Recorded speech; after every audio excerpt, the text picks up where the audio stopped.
welcome back to 30 at 6 on Cecil TV. Today is Monday, June 17th. I'm Alison Donnelly, and we have these news items. With the passage of Senate Bill 259, on July 1, communities in Cecil County without broadband access will be entitled to petition Cecil County government to create a special taxation district, requiring the support of 2/3 of property owners and approval of the County Council. Creation of these voluntary districts would generate the front funding necessary to install broadband infrastructure. This option is available throughout the entirety of Cecil County's unincorporated area. Previous law limited special taxation district requests to property owners located within the growth areas as designated by the county's comprehensive plan. For more information, go to ccgov.org. As we begin the week with warnings of more severe thunderstorms, it is important to remember to pay attention to storm alerts because of the potential dangers from falling trees and blowing debris. Adding emphasis to this advice is the fact that last Thursday's storm brought with it a tornado as confirmed by the National Weather Service. The tornado touched down at around 7 p.m. and was classified as an EF1, with winds around 100 miles per hour, and traveled a path from Elk Neck State Park to Hollywood Beach, lasting a total of 8 minutes. No injuries were reported, but hundreds of trees were uprooted. According to the Cecil County Strategic Highway Safety Plan, in Cecil County over the last 5 years, there have been an average of 17 traffic fatalities and 84 serious injuries per year. And those numbers are increasing. We hear about tragic accidents, like the one on Mechanics Valley Road last month that killed 4, and wonder what can be done about it. We've invited former County Councilman Robert Hodge and proponent of highway safety in Cecil County. Thanks so much for being here. Thank you for having me. Of course. So, what are some of the challenges facing Cecil County in terms of road safety? Well, I think, first of all, we have to understand that many of our county roads evolved from even dirt roads. Mm-hmm. And they were not constructed to today's standards with the speed and size of the vehicles that we have on the road today. So they're narrow, they're windy, mm-hmm. There's no shoulders, there's trees, there's telephone poles all close to the road path. And so it can be a very harrowing experience to drive safely on the roads. You have to be paying attention while you're driving. And that's a problem because there's too many people that are very distracted while they're driving for various reasons. Right, yeah, all kinds of distractions, cell phones, food, just other things going on yes. around. And some people are sleepy, mm-hmm. and some people are on drugs, and some people are drinking alcohol. Mm-hmm. And there's a whole host of reasons why people are not paying 100% attention to their driving.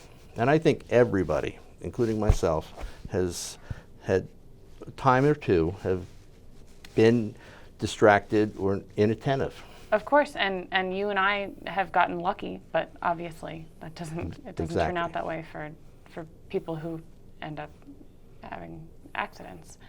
One of the solutions you've proposed is to put rumble strips on the edges of roads with dangerous shoulders. What would this look like? Well, as many of the county roads have no shoulders whatsoever, mm-hmm. that the edge of the pavement is a white line, and once you cross over that edge, you're either in the ditch or up an embankment. Mm-hmm.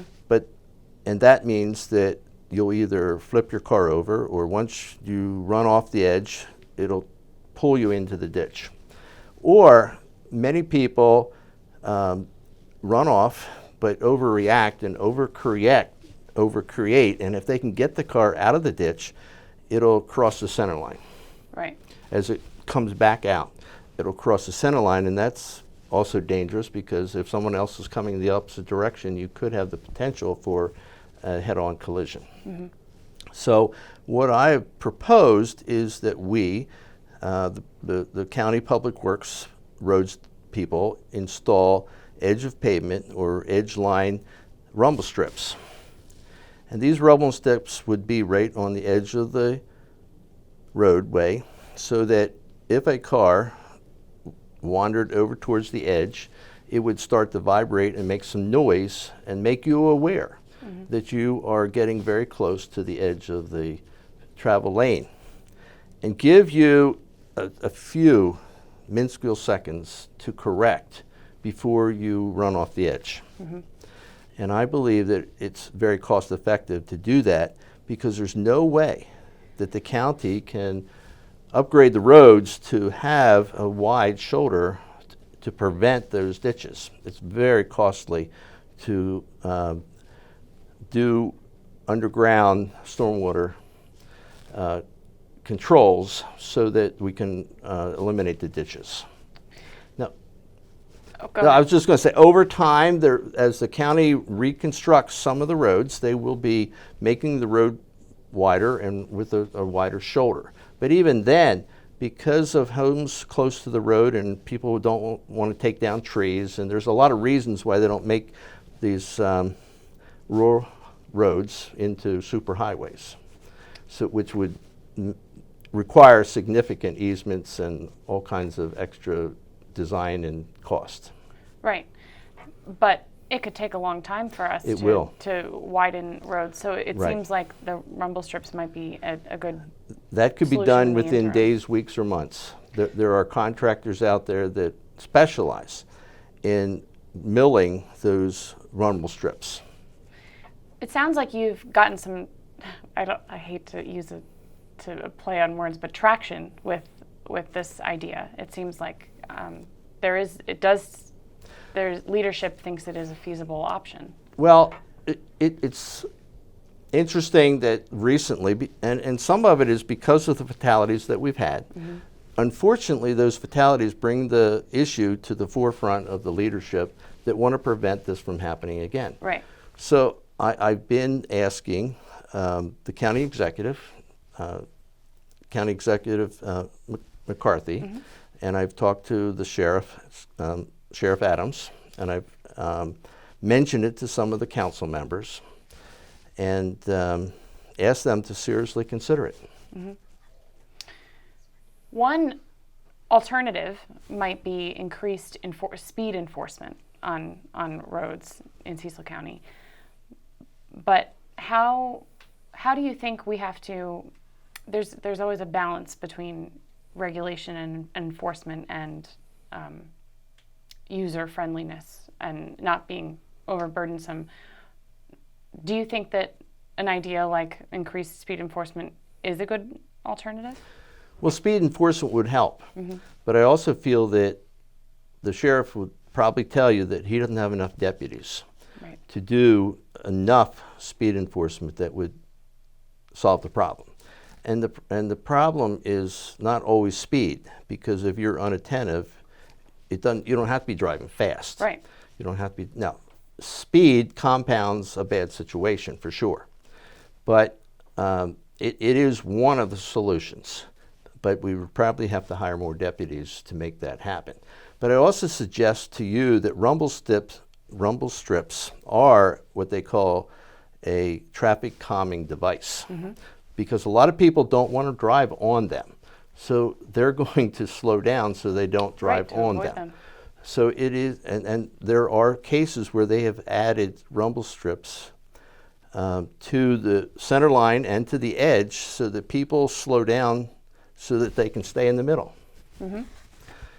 So I think there's a lot of advantages to the rumble strips, especially if they paint the line on top of the milling.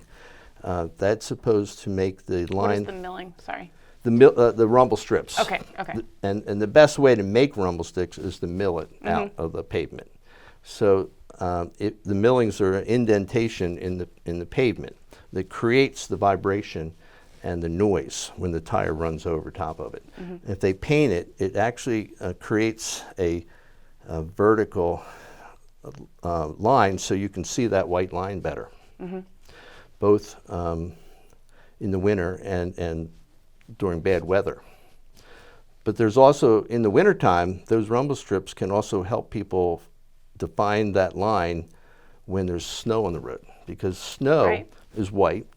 The edge of the pavement striping is white, so you can lose where is the edge of the highway. And so if the snow's not deep, it will actually, if you run on it, you'll know where it is. So there's more than just keeping people out of the ditch. Right. Okay.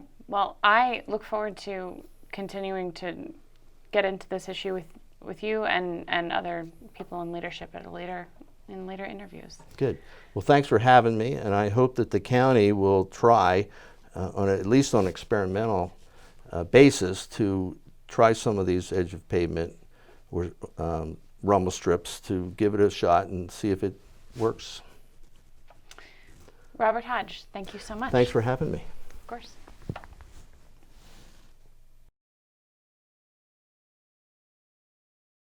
Welcome back to 30 at 6.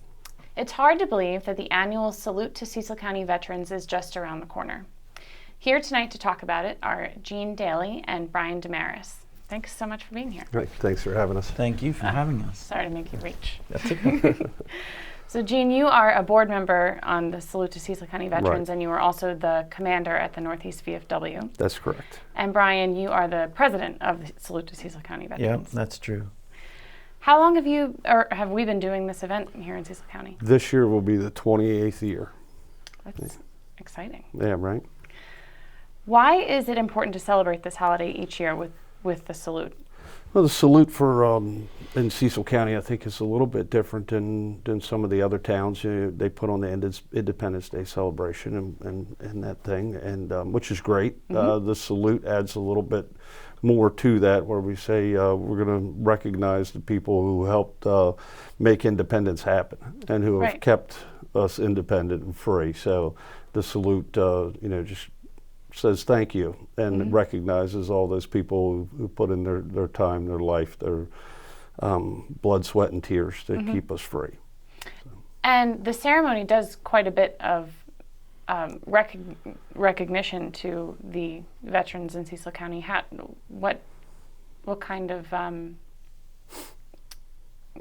what does that look like each year?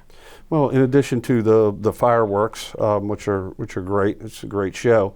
At 8 o'clock, we have a ceremony at the pavilion in the Northeast Park. We have guest speakers. We have the local commanders of the VFWs, the American Legions. This year, we have the state commander for Maryland VFW, as well as the state president of our auxiliary. They all come to the park at the pavilion. We, have some speeches, sing the national anthem. 29th Infantry Division will do a flag raising ceremony for us, and a community pledge of allegiance. So it's a really nice event in the ceremony, in addition to the food and the vendors and stuff. That's awesome. And what role does the Northeast VFW play specifically? Specifically, we put on a honor dinner at the VFW for the local commanders, like I said before, the Legions and the VFWs, and local VIPs there in our hall. And like you said, if it rains, Right, then we have a perfect place to seek refuge. Yeah, sure. aside from the ceremony, what other kinds of work do you do to pull off this event each year? We have, right at the moment, 109 volunteers, and we have them broken down into 4 different groups. So that's sort of been our MO over the years, is how do you take an event that's so large but so short and put it off in a first-class fashion to recognize the veterans and salute the veterans. So I said we break it into 4 different categories. We have a category that works on just the actual veterans and the salute to the veterans. We have another group that works on just the park, which is food vendors and games for the kids, and the actual ceremony that happens at the pavilion to recognize the veterans. And another group that works on just the water portion of the salute, which is the fireworks and the barge and the shuttle boats and security and Coast Guard, the people that are involved in the water portion. And last but not least, a fundraising group, which is about 60 people right now that solicit donations to actually put the event on. Tell us about the barge, or I guess it's a floating dock. It is. We do call it a barge by mistake, but maybe by its character. It's 120 feet long. It's 20 feet wide. we built it in 3 different sections so that we can stack it and store it efficiently. But it's really just a floating dock, but it's a very serious floating dock. It's got a 6-inch steel frame and then a 3/16 inch thick steel deck across the whole thing. So it's not for the faint of heart. We had to design it so that it would fit in the water and float, but also fit in the Northeast River, because the portion of the river at low tide gets, where we're going to shoot the fireworks, gets down to about 2 feet in depth, in water depth. So we had to strategically plan it to fit in the spot at marker 17 on the Northeast River. So that's how we do the barge, and we were so excited to do it last year.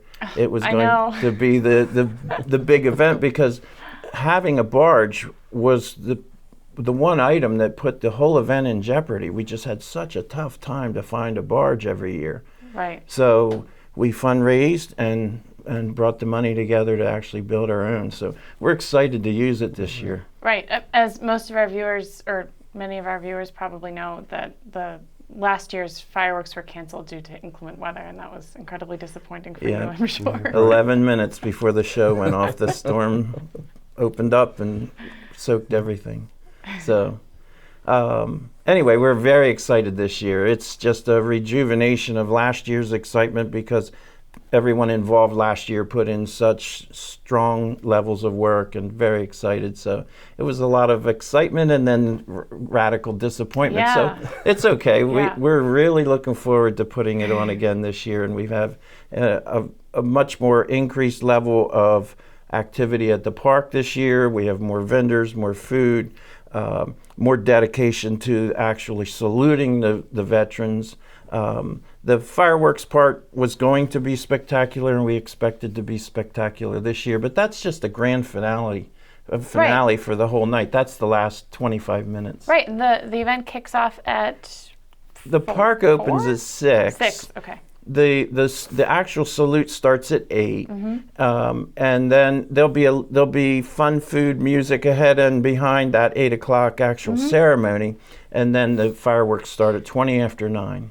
Yeah. What do people have to look forward to this year as far as vendors and music? Oh boy, that is still developing, but I would say this, that the How's My Hat is the band that's going to be playing in the communities familiar with them. There will be, I'm just going to give you a wing it number and tell you about 8 to 10 food vendors and 8 to 10 community vendors is what we refer to them as, but that's Boy Scouts, Cub Scouts, Cecil County Public Library, people putting their wares and vending their wares out from a community standpoint. So we encourage nonprofits to come to the park and tell the community who they are and make it a festive event for the evening. But it's basically 4 hours. It starts at 6 and it's over at 10. Right. So that is July 3rd. July 3rd. Park opens at 6. It does. That's great. I'm excited.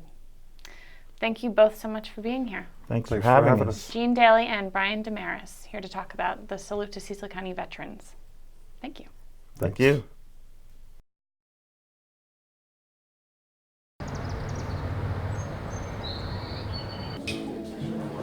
My name's Paula Newton. I'm the president of the Historical Society of Cecil County. And I approached Anne Marie one day because we were trying to expand our gift shop, which in the past had been mostly books, but we can't buy them as cheap as Amazon sells them, so we were looking for new items. And I said to Anne Marie, I have an idea. Can we get some local goods in here to sell? And maybe we can have a joint market. And from there, Anne Marie contacted the gal from the county, whose name is, I don't know. Maureen O'Shea. Maureen O'Shea. So we met with her, and the idea just kind of grew from just having non-perishable items here for sale into an actual fresh farmers market with the farmers here on First Fridays, and I guess maybe once a week we're going to have farmers here. We're just in the early stages of it right now.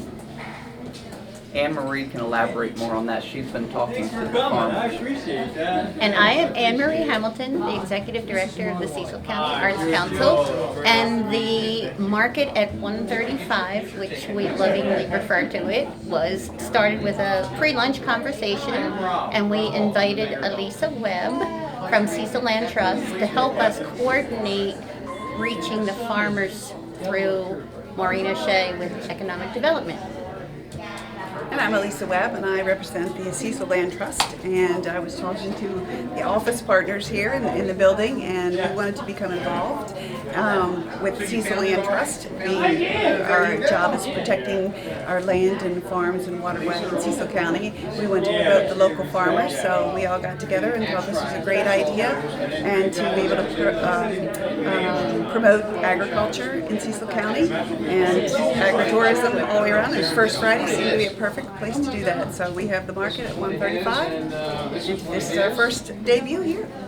Our ultimate goal is to make this a destination for people, and we like that it's a collaborative thing. That's why we named it the Market at 135, so it's not specific to any organization.